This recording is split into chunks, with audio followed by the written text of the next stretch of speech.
Definiendo las emociones. Las emociones son un proceso fisiológico, conductual y cognitivo cuyo correlato psicológico es la activación de la atención.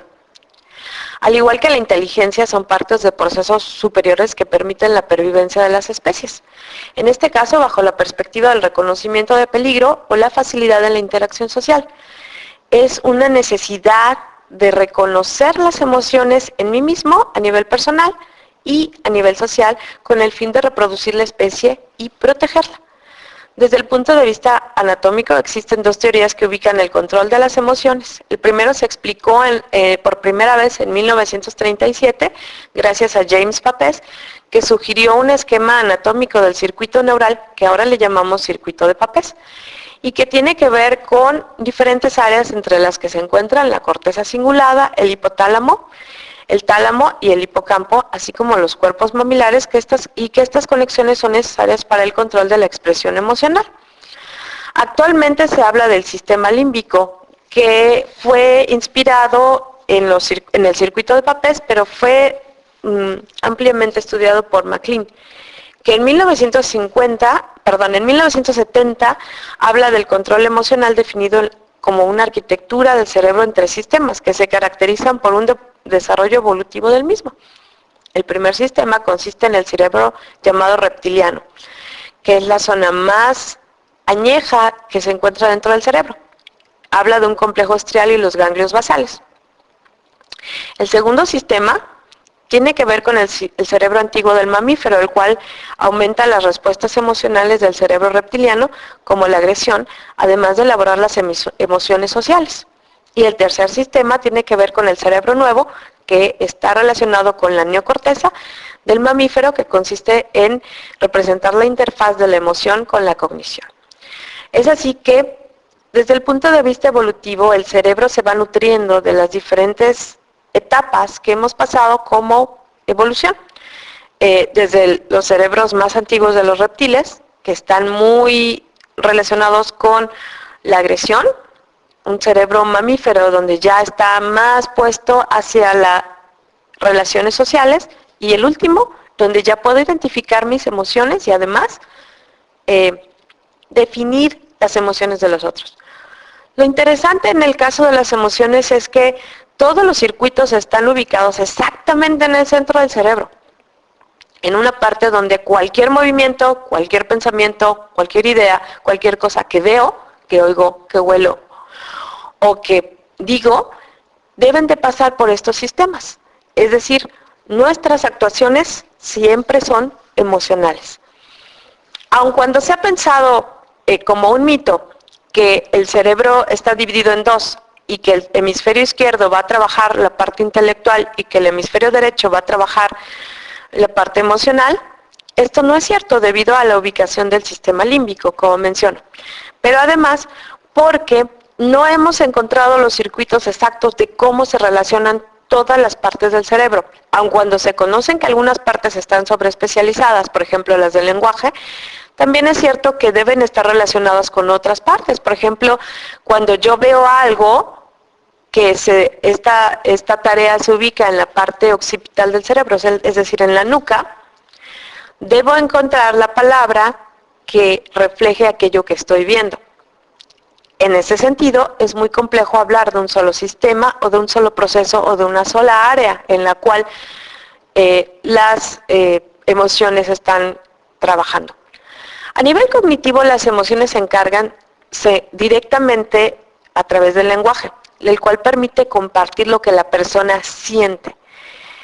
Cabe mencionar también que hay una diferencia conceptual entre lo que es una emoción, la cual tiene la característica de ser un proceso fisiológico de larga duración que requiere la segregación de sustancias por parte del sistema endocrino y la alteración del sistema nervioso autónomo. Cuando tengo miedo, la tasa cardíaca aumenta la transpiración, las pupilas se dilatan. Cuando veo algo que me gusta particularmente, también aumenta el latido cardíaco y las pupilas se dilatan. Sin embargo, cuando tengo miedo, las pupilas tienden a hacerse más pequeñas, dependiendo de la situación. Por ejemplo, si es una situación donde hay fuego, las pupilas se van a dilatar por la luz. Sin embargo, el sistema endocrino va a enviar señales que permitan a los músculos moverse. Es por eso que las emociones, no puede hablarse de emociones positivas y emociones negativas. Vamos a ver cómo esto tiene que ver con la sobrevivencia de la especie.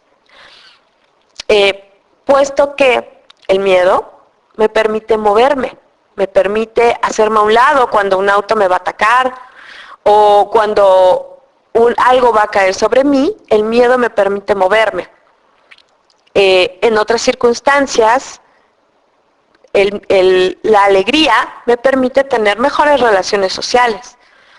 Es por eso que a veces los psicólogos positivistas, dicen que hay emociones positivas y emociones negativas. Sin embargo, como menciono, desde el punto de vista neurocognitivo, todas las emociones son válidas y son importantes y son necesarias. Lo que sí hay que aprender es a controlarlas. También se encuentran lo que son los estados emocionales. Estos son estados de mediana duración o procesos de mediana duración que están relacionados más con las interacciones cotidianas del medio.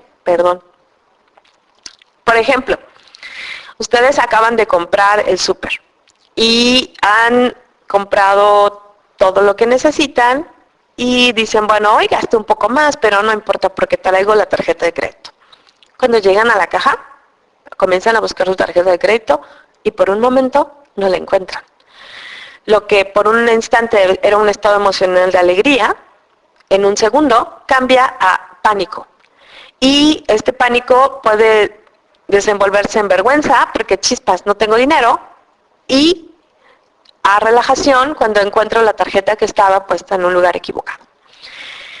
También tenemos las expresiones emocionales que se denominan como una reacción conductual de las emociones y de los estados emocionales, que no son otra cosa más que reacciones musculares o esquelético-musculares de la emoción como respuesta al estado emocional. Generalmente se relacionan con las reacciones faciales y entonces veo que los 44 músculos que contraen mi cara se mueven de manera diferenciada dependiendo si tengo una sonrisa, si estoy enojado, si tengo miedo, si algo me da asco o si soy indiferente. Pero también se puede mover mi cuerpo. Por ejemplo, los brazos se mueven cuando estoy contento. Cuando alguien está deprimido generalmente tiende a hacerse como bolita, como a esconderse, como a protegerse.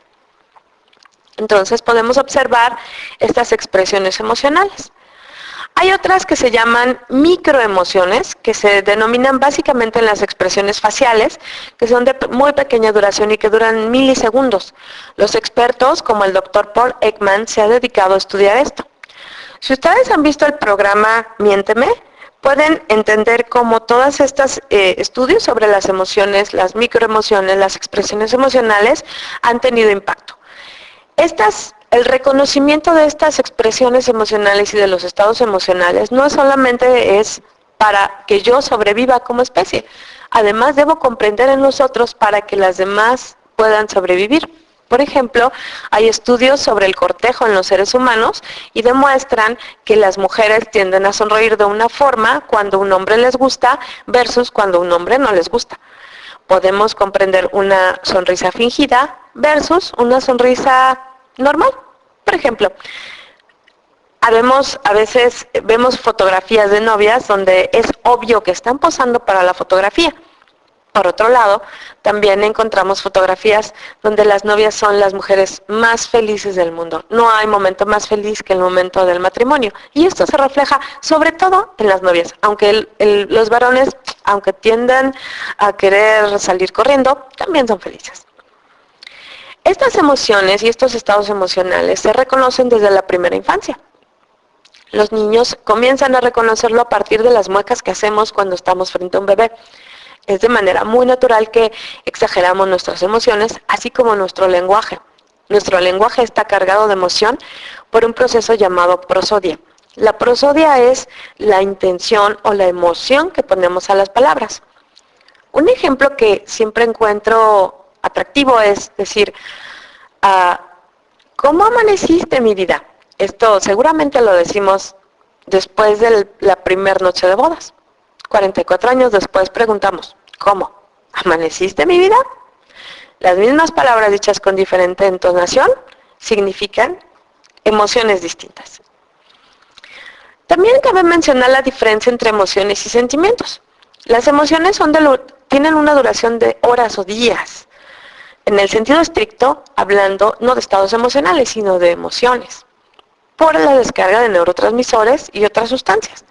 Mientras que los sentimientos como el amor o el odio pueden ser de larga duración, a veces duran toda la vida. Desde el punto de vista evolutivo, entonces no existen, como menciono, emociones positivas o negativas. Es decir, las emociones no nos evitan estar en disposición de que moramos como especie.